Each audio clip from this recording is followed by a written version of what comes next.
I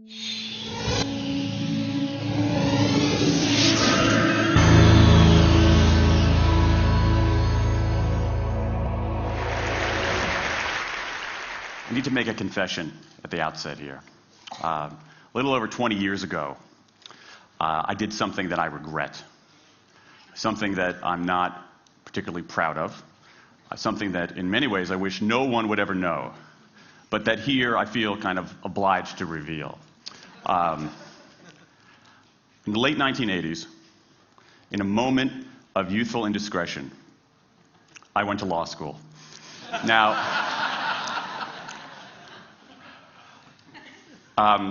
in America, law is a professional degree. You get your university degree, then you go on to law school. And when I got to law school, I didn't do very well. To put it mildly, I didn't do very well. I, in fact, graduated in the part of my law school class that made the top 90% possible. Thank you. I never practiced law a day in my life. I pretty much wasn't allowed to. But today, against my better judgment, against the advice of my own wife, I want to try to dust off some of those legal skills, what's left of those legal skills. I don't want to tell you a story. I want to make a case. I want to make a hard-headed, evidence-based, dare I say lawyerly case for rethinking how we run our businesses. So, ladies and gentlemen of the jury, take a look at this. This is called the candle problem. Some of you might have seen this before. It was created in 1945 by a psychologist named Carl Duncker. Carl Duncker created this experiment that's used in a whole variety of experiments in behavioral science. And here's how it works. Suppose I'm the experimenter. I bring you into a room. I give you a candle, some thumbtacks, and some matches. And I say to you, your job is to attach the candle to the wall so the wax doesn't drip onto the table. Now, what would you do? Many people begin trying to thumbtack the candle to the wall. Doesn't work. Some people, and I saw somebody kind of make the motion over here, some people have a great idea where they light the match, melt the side of the candle, try to adhere it to the wall. It's an awesome idea. Doesn't work. And eventually, after 5 or 10 minutes, most people figure out the solution, which you can see here. The key is to overcome what's called functional fixedness. You look at that box and you see it only as a receptacle for the tacks, but it can also have this other function as a platform for the candle. The candle problem. Now, I want to tell you about an experiment using the candle problem done by a scientist named Sam Glucksberg, who's now at Princeton University in the US. This shows the power of incentives. Here's what he did. He gathered his participants and he said, I'm going to time you how quickly you can solve this problem. To one group, he said, I'm going to time you to establish norms, averages, for how long it typically takes someone to solve this sort of problem. To the second group, he offered rewards. He said, if you're in the top 25% of the fastest times, you get $5. If you're the fastest of everyone we're testing here today, you get $20. Okay, now this is several years ago, adjusted for inflation. It's a decent sum of money for a few minutes of work. Okay, it's a nice motivator. Question, how much faster did this group solve the problem? Answer, it took them on average 3.5 minutes longer. 3.5 minutes longer. Now this makes no sense, right? I mean, I'm an American, I believe in free markets, that's not how it's supposed to work, right? If you want people to perform better, you reward them, right? Bonuses, commissions, their own reality show, incentivize them. That's how business works. But that's not happening here. You've got an incentive designed to sharpen thinking and accelerate creativity, and it does just the opposite. It dulls thinking and blocks creativity. And what's interesting about this experiment is that it's not an aberration. This has been replicated over and over and over again for nearly 40 years. These contingent motivators. If you do this, then you get that. Work in some circumstances, but for a lot of tasks, they actually either don't work or often they do harm. This is one of the most robust, findings in social science and also one of the most ignored. I've spent the last couple of years looking at the science of human motivation, particularly the dynamics of extrinsic motivators and intrinsic motivators. And I'm telling you, it's not even close. If you look at the science, there is a mismatch between what science knows and what business does.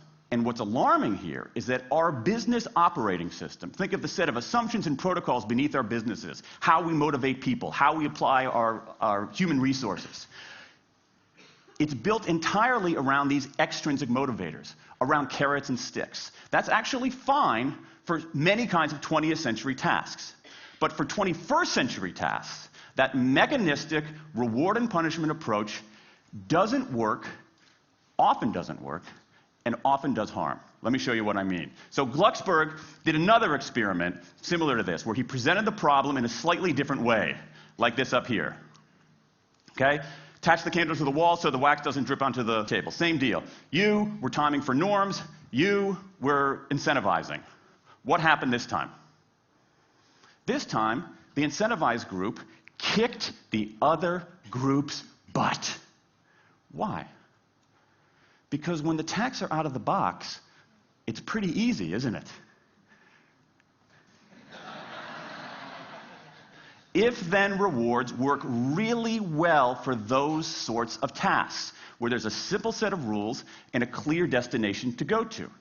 Rewards, by their very nature, narrow our focus, concentrate the mind. That's why they work in so many cases. And so for tasks like this, a narrowed focus where you just see the goal right there, zoom straight ahead to it, they work really well.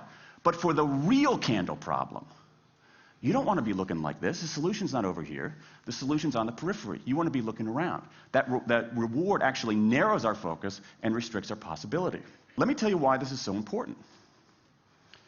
In Western Europe, in many parts of Asia, in North America, in Australia, white-collar workers are doing less of this kind of work and more of this kind of work.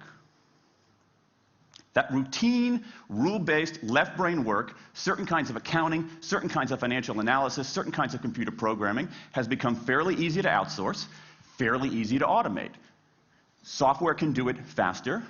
Low-cost providers around the world can do it cheaper. So what really matters are the more right-brain, creative, conceptual kinds of abilities. Think about your own work. Think about your own work. Are the problems that you face, or even the problems we've been talking about here, are those kinds of problems, do they have a clear set of rules and a single solution?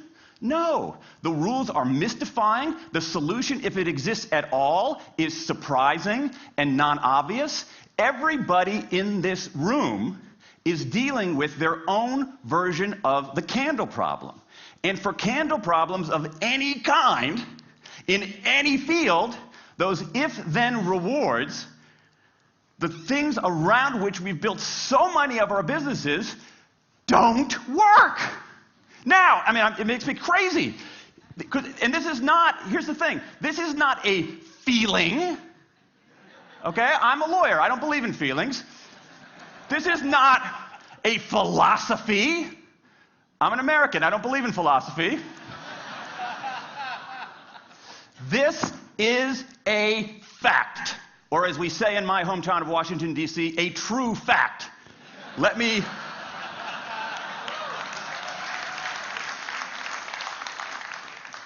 give you an example of what I mean. Let me marshal the evidence here, because I'm not telling you a story. I'm making a case, ladies and gentlemen of the jury. Some evidence. Dan Ariely, one of the great economists of our time, he and 3 colleagues did a study of some MIT students. They gave these MIT students a bunch of games that involved creativity and motor skills and concentration. And they offered them for performance 3 levels of rewards. Small reward, medium reward, large reward. Okay? Do really well, you get the large reward, on down. What happened? As long as the task involved only mechanical skill, bonuses worked as they would be expected. The higher the pay, the better the performance. Okay?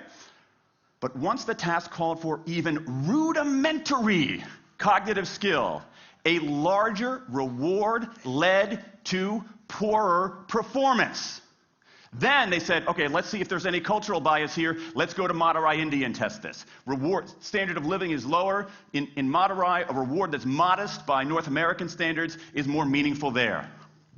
Same deal. A bunch of games, 3 levels of rewards. What happens? People offered the medium level of rewards, did no better than people offered the small rewards. But this time, people offered the highest rewards. They did worst of all. In 8 of the 9 tasks we examined across 3 experiments, higher incentives led to worse performance.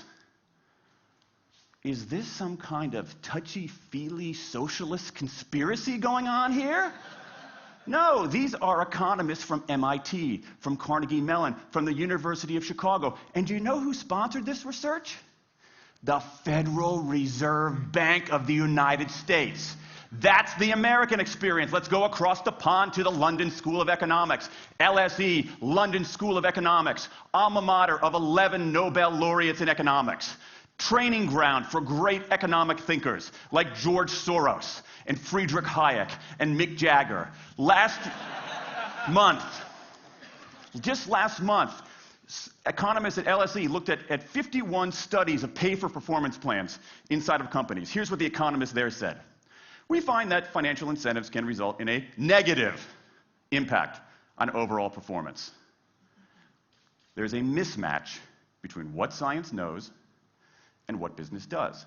And what worries me as we stand here in the rubble of the economic collapse is that too many organizations are making their decisions, their policies about talent and people, based on assumptions that are outdated, unexamined, and rooted more in folklore than in science.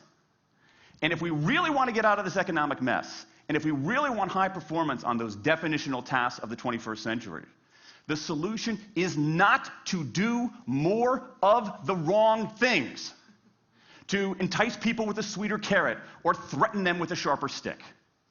We need a whole new approach. The good news about all this is that the scientists who've been studying motivation have given us this new approach. It's an approach built much more around intrinsic motivation, around the desire to do things because they matter, because we like it, because they're interesting, because they're part of something important. And to my mind, that new operating system for our businesses revolves around 3 elements: autonomy, mastery, and purpose. Autonomy, the urge to direct our own lives. Mastery, the desire to get better and better at something that matters. And purpose, the yearning to do what we do in the service of something larger than ourselves. These are the building blocks of an entirely new operating system for our businesses. I want to talk today only about autonomy. In the 20th century, we came up with this idea of management. Management did not emanate from nature. Okay? Management isn't, it's not a tree, it's a television set.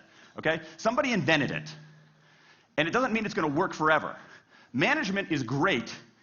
Traditional notions of management are great if you want compliance. But if you want engagement, self-direction works better. Let me give you some examples of some kind of radical notions of self-direction. And what this means, you don't see a lot of it, but you see the first stirrings of something really interesting going on. Because what it means is, it means paying people adequately and fairly, absolutely. Getting the issue of money off the table, and then giving people lots of autonomy. Let me give you some examples. How many of you have heard of the company Atlassian? Okay, looks like less than half. Atlassian is an Australian software company, and they do something incredibly cool.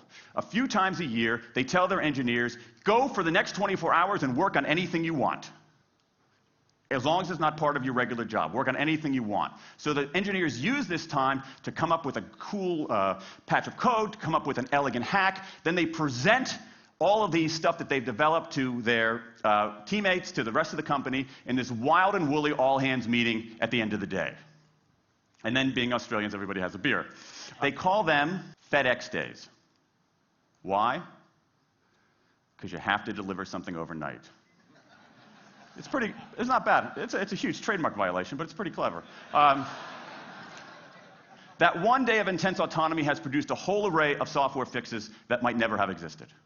And it's worked so well that Atlassian has taken it to the next level with 20% time, done famously at Google, where engineers can spend 20% of their time working on anything they want. They have autonomy over their time, their task, their team, their technique. Okay? Radical amounts of autonomy. And at Google, as many of you know, about half of the new products in a typical year are birthed during that 20% time. Things like Gmail, Orchid, Google News. Let me give you an even more radical example of it.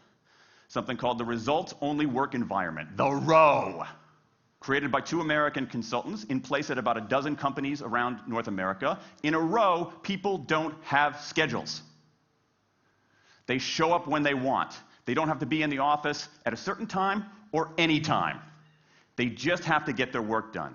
How they do it, when they do it, where they do it, is totally up to them. Meetings in these kinds of environments are optional. What happens?